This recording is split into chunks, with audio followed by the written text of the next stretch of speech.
अब जब इन सब का मीनिंग जो है तो क्या ये ऑल्टरनेटिव्स होते हैं? नहीं, बिल्कुल भी नहीं। अगर इन सब का अगर ये एक दूसरे को ऑल्टरनेटिव होते तो आई थिंक ग्रामर में अगर हु यूज हो गया तो विच की जरूरत ही ना होती, या फिर वोट की नीड ही ना होती, दैट की नीड ही नहीं होती। इनके केसेस अलग अलग होते तभी तो इनको अलग अलग यूज किया जाता है। यस, आज मैं आपको यही बताने वाली हूँ कि इनको अलग अलग केसेस में क्यों यूज किया जाता है, किन के लिए, किन नाउन्स के लिए इनको यूज किया जाता है, वो ही मैं आपको बताऊंगी। ये वर्ड जो बोर्ड पर लिखे हैं केवल दैट को छोड़कर इनके 2 फंक्शन है इंग्लिश ग्रामर में। देखिए, फर्स्ट है ये रिलेटिव प्रोनाउन भी होते हैं एंड ये ही इंट्रोगेटिव प्रोनाउन भी होते हैं। एज अ इंट्रोगेटिव प्रोनाउन आपने इनको बहुत बार यूज किया होगा, जैसे who are you, who is going there, तुम कौन हो, तुम वहां पर कौन जा रहा है, what are you doing, what is your next step, right. इस तरीके से हमने इनको यूज किया है। Which is your book, which book you brought yesterday, इस तरीके से हमने इनको यूज किया। Means as a interrogative pronoun हमने इनको बहुत ज्यादा यूज किया है एंड इनके यूज हम जानते हैं। बट जब बात आती है इनको as a relative pronoun use करने की, तो ज्यादातर लर्नर्स इनके यूज को जानते ही नहीं है। और अगर चलो मैंने माना कि जानते हैं, तो उनको ये पता ही नहीं है कि इनको सेंटेंस में कहाँ पर यूज किया जाता है। मीन्स, और जब ये नॉलेज ही नहीं होती है तो वो प्रॉपर यूज नहीं कर पाते। और ये एक ऐसा टॉपिक है जो हमारी लाइफ में बहुत ज्यादा यूज होता है। मीन्स हम ऐसे सेंटेंसेस बोलते हैं जहां पे इनको यूज करते हैं, राइटिंग में भी यूज करते हैं, इवन कॉम्पिटिटिव एग्जाम में तो बहुत सारे क्वेश्चंस यहाँ से आ जाते हैं। अब देखिए, एज अ रिलेटिव प्रोनाउन इनका चारों का मतलब एक ही होता है, वो होता है जो। ठीक है, क्या होता है? रिलेटिव प्रोनाउन की तरह इनका मीनिंग जो। इनके केसेस अलग अलग होते हैं तभी तो इनको अलग अलग यूज किया जाता है। यस, आज मैं आपको यही बताने वाली हूँ कि इनको अलग अलग केसेस में क्यों यूज किया जाता है, किन के लिए, किन नाउन्स के लिए इनको यूज किया जाता है, वो ही मैं आपको बताऊंगी। बस वीडियो में आपको लास्ट तक बने रहना है। Hello everyone, welcome again my YouTube channel earth English classes. जैसे कि मैंने आपको बता ही दिया है कि कितना इंपॉर्टेंट टॉपिक आज हम कवर करने वाले हैं एंड सेंटेंसेस जब मैं लिखूंगी यहाँ पर आपको पता चल ही जाएगा कितना इंपॉर्टेंट होने वाला है ये सेशन आपके लिए। तो चलिए वीडियो को स्टार्ट करते हैं। बट अगर अभी तक आपने मेरा चैनल सब्सक्राइब नहीं किया है, do subscribe my channel. Video अच्छी लगे तो लाइक जरूर कीजिएगा। तो चलिए स्टार्ट करते हैं आज की video without wasting any time. Let's begin. सबसे पहले हम बात करेंगे हु की। जैसे कि मैंने आपको बताया, अब से पहले भी बताया था, तो हु के 2 मीनिंग निकलते हैं जब हम इसको as a relative pronoun use करते हैं। फर्स्ट, इसका हिंदी में मीनिंग निकलता है जो एंड जिसने, राइट। जो एंड जिसने, देखिए एग्जांपल से समझिए, पता चल जाएगा। वह लड़का जो यहाँ कल आया था मेरा भाई है, राइट। वह लड़का जो, देखिए यहाँ पे क्या यूज हुआ है, जो यहाँ आया था मेरा भाई है। ओके ना। मैं एक भिखारी से मिला जो, तो यहाँ पे भी जो की सेंस आ रही है, जो, राइट। ओके। मैं उस लड़की को जानती हूँ जिसने तुम्हें पेन दिया, तो यहाँ पे क्या है, जिसने तुम्हें पेन दिया। ओके। वह आदमी जो वहां खड़ा था, ठीक है, तो वहां खड़ा था एक ईमानदार किसान था, राइट। तो मीन्स जब हम हु को as a relative pronoun use करते हैं तो हिंदी में इसकी सेंस निकल के आती है जो या फिर जिसने। एंड ये हम लगाते हैं ह्यूमन के लिए, मीन्स इंसानों के लिए ही हम हु का यूज कर सकते हैं। जैसे मैंने आपको बताया कि वैसे तो हम विच भी यूज करते हैं जो के लिए, दैट भी यूज करते हैं, वोट भी यूज करते हैं, लेकिन सबसे बड़ी बात ये है जानने वाली कि हु को हम केवल ह्यूमन के लिए ही यूज करते हैं, राइट। तो चलिए देखते हैं। एंड वन मोर फैक्ट आपको जो जाननी है वो ये है, जब हम इंग्लिश में सेंटेंसेस बोलते हैं हमें पता ही नहीं होता कि हमने गलत बोल दिया या फिर हमने गलत लिख दिया। क्यों? ये याद रखिएगा कि जो हु होता है वो अपने एंटीसीडेंट के जस्ट बाद यूज होता है। अब आप कहोगे एंटीसीडेंट क्या होता है? देखिए, एंटीसीडेंट चूंकि नाम ही है रिलेटिव प्रोनाउन, क्या मतलब है, what is the meaning, relative pronoun, ठीक है, relative. And you know relative क्या होते हैं, हमारे संबंधी। रिलेटिव कौन होते हैं? हमारे संबंधी, जिनसे हमारा संबंध होता है वो हमारे रिलेटिव होते हैं। तो यहाँ पे भी हमें वही करना है। ये जो प्रोनाउन यूज होगा हु, उसका रिलेशन किसी ना किसी नाउन से दिखाया जाएगा। मीन्स वो किसी ना किसी नाउन को रिप्रेजेंट करेंगे और वो जिस नाउन को रिप्रेजेंट करेंगे उसी के बाद हमें उसको यूज करना है। बस यही फैक्ट है जानने वाला। क्या? अगेन देखिए, हु जिस नाउन को रिप्रेजेंट करेगा उसके जस्ट बाद यूज होगा। मीन्स इससे पहले इसका एंटीसीडेंट आना कंपल्सरी है according to the rule of grammar. अगर आप इससे पहले इसका एंटीसीडेंट नहीं लगाओगे तो आपका जो यूज होगा हु का वो गलत हो जाएगा। कैसे? देखिए, मैंने कहा वह लड़का जो यहां कल आया था। अब आप मुझे बताए जो किसकी बात हो रही है, किसके आने की बात हो रही है? यहाँ पे तो मैंने लड़का यूज किया है, लेकिन कौन? जो यहां कल आया था, कौन, किसकी बात हो रही, कौन आया था? यह लड़का। तो मीन्स ये जो लड़का है ये जो का एंटीसीडेंट है और इसके जस्ट बाद में ही हम इसको यूज करेंगे। तो चलिए बनाते हैं। दो क्लोज है, एक प्रिंसिपल क्लोज है, एंड यू नो जिनको अच्छे से नॉलेज है सिंथेसिस की वो समझ गए होंगे कि कॉम्प्लेक्स सेंटेंस है, एंड कॉम्प्लेक्स सेंटेंस में एक प्रिंसिपल क्लोज होती है एंड सेकंड होती है डिपेंडेंट क्लोज में सबऑर्डिनेट क्लोज, राइट। तो चलिए देखते हैं, सबऑर्डिनेट क्लोज को हम जोड़ते हैं रिलेटिव प्रोनाउन से, राइट, एंड जो बचेगी वो हमारी प्रिंसिपल क्लोज होगी। देखिए अब आप कहोगे वह के लिए हम दैट लगाए, दैट बॉय, नहीं। जब हम रिलेटिव प्रोनाउन का यूज करते हैं तो नाउन से पहले या तो वह लगा हुआ आता है या फिर उसके लिए यूज होता है, उस, मैं उस लड़के को जानता हूं, ठीक है, आई नो द बॉय हु, तो वहां पे हम दैट या दिस नहीं लगाते, तो हमें नाउन से पहले दा लगाना होता है। क्या लगाना होता है? दा। तो देखिए द बॉय हु केम, यहां आया था, हु केम हियर यस्टरडे, कल आया था, तो ये हम बनाएंगे पास्ट इंडेफिनिट में क्योंकि पास्ट इंडेफिनिट का ही है। द बॉय, तो बॉय हमने लगाया, इसके लिए रिलेटिव प्रोनाउन क्या यूज करेंगे? जो, हु।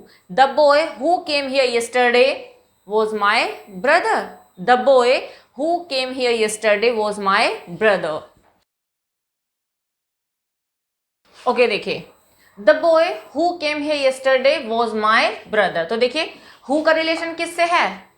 वह लड़का, कौन सा लड़का? जो यहां आया था, तो हु का मतलब क्या है? जो, और जो किसके लिए यूज हुआ है? बॉय के लिए, तो यहां पे इसका रिलेशन है बॉय से, तो हम इसके जस्ट बाद में ही इसको यूज करेंगे।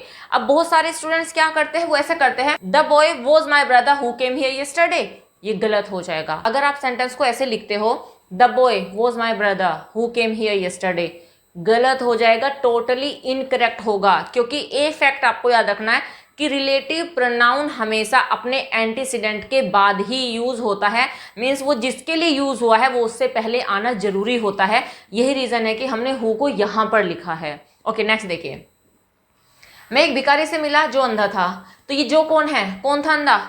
भिखारी, तो मीन्स ये जो है ये एक भिखारी को रिप्रेजेंट कर रहा है ना। तो जब ये जो भिखारी के लिए यूज हुआ है तो हम भिखारी के जस्ट बाद ही इसको लिखेंगे, तो क्या हो जाएगा sentence? I met a beggar, I met a beggar who was blind, I met a beggar. अब बेगर के लिए हमने क्या रिलेटिव प्रोनाउन लगाना है? जो, तो बेगर के जस्ट बाद लिखेंगे I met a beggar who was blind, right sentence है I met a beggar who was blind. तो देखिए बेगर के लिए ही यूज हुआ है हु, और हु के जस्ट बाद ही हमने इसके एंटीसीडेंट को यूज किया है, मीन्स ये जो रिलेटिव प्रोनाउन है इसका रिलेशन है बेगर से, तो इसके जस्ट बाद ही हमने इसको यूज किया है। ओके नेक्स्ट वन, मैं उस लड़की को जानती हूँ। आज जैसे कि मैंने आपको बताया उसके लिए वह के लिए हम कुछ भी नहीं लगाएंगे, बस हमें नाउन से पहले दा लगा देना है, तो उसका मतलब हो जाएगा यह, वह, उस, इस तरीके से। मैं उस लड़की को जानती हूँ जिसने तुम्हें पेन दिया था, तो किसको जानती हूँ मैं? ये जिसने कौन है? जिसने तुम्हें पेन दिया था। किसने दिया था तुम्हें पेन? इस लड़की ने, तो ये जिसने किसके लिए यूज हुआ है? इस लड़की के लिए, तो इसके बाद ही लिखेंगे, तो क्या हो जाएगा? I know the girl, I know the girl who gave you pen, I know the girl who gave you pen, right sentences I know the girl who gave you pen. तो देखिए हु किसके लिए use हुआ है? Girl के लिए, तो just हमने इससे पहले इसको यूज किया, यही फैक्ट आपको याद रखना है। ओके नेक्स्ट, वह आदमी जो वहां खड़ा था एक ईमानदार किसान था, जो खड़ा था, कौन खड़ा था? आदमी, तो उसके लिए लगाएंगे, तो सेंटेंस हो जाएगा the man who was standing there was a honest farmer. तो बस यही बात थी जानने वाली। एक तो आपको ये पता हो गया है कि हु यूज होता है केवल ह्यूमन के लिए, और इसका मीनिंग निकलता है जो या जिसने, और ये हमेशा अपने एंटीसीडेंट के जस्ट बाद में यूज होता है। तो आई थिंक समझ में आ गया होगा। बहुत सारे सेंटेंसेस हम फॉर्म कर सकते हैं, करते भी हैं, बनाते भी हैं, बोलते भी हैं। स्क्रीनशॉट आप लेना चाहते हो तो ले लीजिए।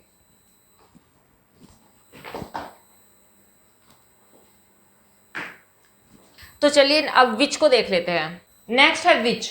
विच का मतलब भी जैसे कि मैंने आपको बताया था स्टार्टिंग में, हिंदी में इसका मतलब जो ही निकलता है, एंड इसे हम यूज करते हैं एनिमल्स के लिए, बर्ड्स के लिए एंड नॉन लिविंग थिंग्स के लिए। मीन्स अगर हमें किसी सेंटेंस में बर्ड्स की बात करनी हो या फिर किसी एनिमल की बात करनी हो या फिर किसी नॉन लिविंग थिंग की बात करनी हो और उसके लिए हमें कोई रिलेटिव प्रोनाउन यूज करना हो, तो तब हम विच का ही यूज करेंगे, हु का यूज नहीं करेंगे। तो ये याद रखिएगा। एंड वही फैक्ट आपको याद रखना है यहाँ पर भी कि विच जो है वो अपने एंटीसीडेंट के बाद में ही यूज होगा। मीन्स जिसके लिए भी विच को यूज किया जाएगा, विच का रिलेशन जिससे भी दिखाया जाएगा, जिस भी नाउन से दिखाया जाएगा, उसे इसके बाद में ही यूज किया जाएगा। राइट, तो चलिए एग्जांपल से समझते हैं। देखिए वह किताब कहाँ है जो मैंने तुम्हें दी थी, जो मैंने तुम्हें दी थी, क्या देने की बात हुई, ये जो क्या है, क्या दी थी, किताब, है ना। तो जो है यहाँ पे रिप्रेजेंट करता है बुक को, एंड बुक के बाद ही यूज होगा। तो सेंटेंस हो जाएगा where is the book, where is the book which I gave you, where is the book which I gave you. Right sentence is where is the book which I gave you. तो देखिए book के just बाद ही विच को use किया है, right. तो यहाँ पे ये रिलेटिव प्रोनाउन और अपने एंटीसीडेंट के जस्ट बाद ही यूज हुआ है, ये फैक्ट भी आपको याद रखना है। नेक्स्ट, जो रिंग तुमने मुझे दी थी खो गई। कौन सी रिंग खो गई, जो तुमने दी थी, राइट। तो क्या है, तो देखिए ये वाला जो सेंटेंस है खो गई, क्या खो गई, रिंग ही खो गई। तो इसका जो सब्जेक्ट है वो रिंग ही है। तो सेंटेंस हो जाएगा the ring which you gave me, the ring which you gave me has been lost, the gift which you gave me has been lost. Right sentence is the ring which you gave me has been lost. Okay, देखिए अब अगर आप इस sentence को ऐसे बोलेंगे the ring has been lost which you gave me, ऐसे भी बोलते हैं, मैंने बहुत बार देखा स्टूडेंट्स को ऐसे भी बोलते हैं, बहुत सारे लर्नर्स बोलते हैं।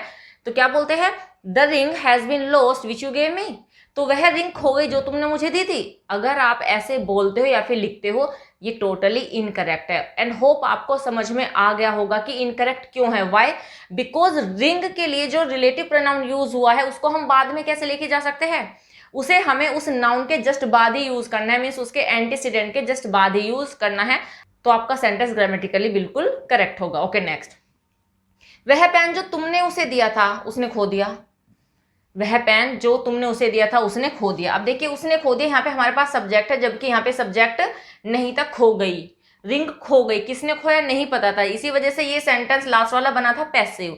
लेकिन यहाँ पे हमारे पास सब्जेक्ट है, उसने खो दिया, क्या खो दिया, वह पेन, कौन सा पेन, जो तुमने उसे दिया था। तो ये जो क्या है, किसके लिए यूज हुआ है, पेन के लिए। तो चलिए बनाते हैं, उसने पेन खो दिया जो तुमने उसे दिया था। She lost the pen, she lost the pen which you gave her. Right sentence is she lost the pen which you gave her. तो देखिए पेन के लिए यूज हुआ है और इसी के जस्ट बाद हमने इसको यूज किया है। और एक बात और ध्यान रखिएगा, अब आप कहोगे कि जैसे कि वह पेन जो तुमने उसे दिया था, तो बहुत बार स्टूडेंट्स क्या करेंगे, शी लॉस्ट दैट पेन, उसने वह पेन खो दिया। अगर आप यहाँ पे दैट का यूज करोगे ना तो गलत हो जाएगा सेंटेंस। जैसे कि मैंने आपको बताया, जब हम रिलेटिव प्रोनाउन यूज करते हैं तो नाउन के साथ में वह, उस, वे, इनकी जो सेंस निकल के आती है, तो उसके लिए कोई भी अलग से वर्ड यूज नहीं किया जाता, उसके बस नाउन से पहले दा का यूज करना होता है। ओके नेक्स्ट वन, मैंने एक कार देखी जो काली थी, मैंने एक कार देखी जो काली थी। तो सेंटेंस हो जाएगा, क्या देखी मैंने, एक कार, कैसी थी, काली थी। कौन थी काली, कार थी, जो काली थी कौन थी, कार। तो कार के जस्ट बाद ही यूज करेंगे which. I saw a car, I saw a car which was black, I saw a car which was black. एक और एग्जाम्पल देख लेते हैं, जैसे वह कहानी बहुत इंटरेस्टिंग थी जो मैंने पढ़ी, राइट, वह कहानी बहुत इंटरेस्टिंग थी जो मैंने पढ़ी। या फिर ऐसे भी कह सकते हैं, जो कहानी मैंने पढ़ी बहुत इंटरेस्टिंग थी, जो कहानी मैंने पढ़ी वो बहुत इंटरेस्टिंग थी। तो सेंटेंस द स्टोरी, क्या इंटरेस्टिंग थी, story, the story which I read, the story which I read was very interesting. ऐसे बना सकते हैं। मीन्स बहुत सारे सेंटेंसेस है हमारे पास में बनाने के लिए, बस आपको पता होना चाहिए कि हमें उन्हें कैसे बनाना है। होप समझ में आ गया होगा। या आपको स्क्रीनशॉट आप लेना चाहते हो तो ले लीजिए। होप ये दोनों यूज जो मैंने आज आपको कराए, हु एंड विच, ये आपको समझ में आ गए होंगे। अगर मैं इसी वीडियो में दैट को और वोट को कवर करती हूँ तो ये वीडियो ज़्यादा लेंथी हो जाएंगे एंड आई थिंक आप बोर भी हो जाओगे देखते देखते। तो आज इस वीडियो में हम दो ही रिलेटिव प्रोनाउन को रहने देते हैं, विच को और वोट को। नेक्स्ट वीडियो में हम कवर करेंगे वोट को और दैट को। दैट तो अपने आप में एक बहुत बड़ा कॉन्सेप्ट है और आप दैट को लेके बहुत सारे ऐसे फैक्ट को जानोगे जो आई थिंक आपको पता नहीं होता और सोचोगे कि क्या ऐसा भी यूज होता है दैट का। और वोट का भी बिल्कुल अलग ही यूज है, वो हम नेक्स्ट वीडियो में कवर करेंगे। तो बस इस वीडियो में इतना ही, मिलते हैं नेक्स्ट वीडियो में कुछ और इंपॉर्टेंट फैक्ट्स को लेकर। Till then bye bye, take care, stay healthy and keep learning.